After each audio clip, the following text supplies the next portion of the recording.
The year 1107 AD, under Trajan, the Roman Empire was at its zenith. It was the largest, most powerful state the Earth had ever seen, spanning 3 continents. A golden age was underway.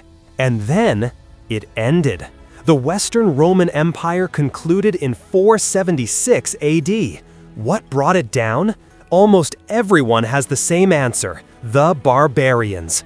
But that is just a myth. An empire spanning a continent does not collapse simply by the force of the sword.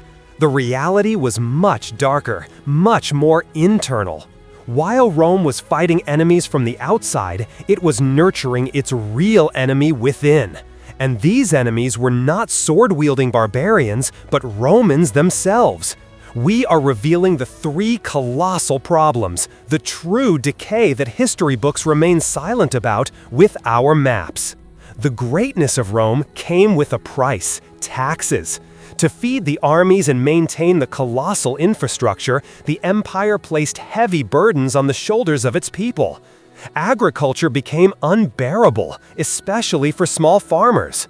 Trade came to a standstill due to taxes and piracy. Roman currency lost its value due to a lack of gold and silver. Economic paralysis spread to every corner of the empire.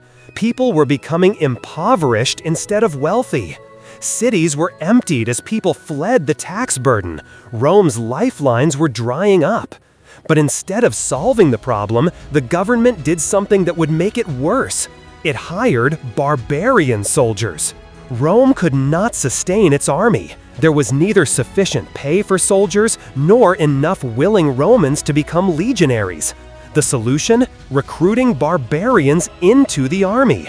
Slowly, the Roman army began to consist of mercenaries loyal not to Rome, but to their own commanders and their own tribes. Were our borders safe? Ostensibly, yes.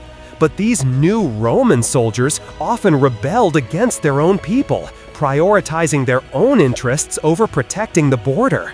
Rome could no longer trust its own army. A large portion of the Roman budget was going to the army, but this army was becoming less and less Roman and less effective. This was the collapse not of Rome's military might, but of Roman identity. Emperors came and went. An emperor who ascended the throne was typically overthrown by his army or assassinated within a few years.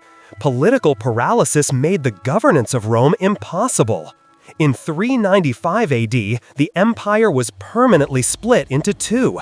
Western Rome had fewer resources and more threats. It was an empire weakened and divided internally.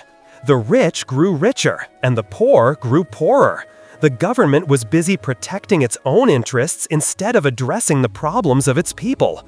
The bonds within Rome were broken. Citizens had lost their strong sense of belonging to their state. Here is the truth. It was not the barbarians who destroyed Rome. The barbarians merely picked the rotten fruit. Rome was already collapsing due to its own internal problems: economic paralysis, a disillusioned army, and a fragmented political structure. The barbarians only delivered the final blow, but that blow landed on a body already wounded by thousands of stabs from within. The Western Roman Empire devoured itself. This is a striking example of how the flow of history works. Great civilizations are not always destroyed by external threats, but by a silent decay that begins from within.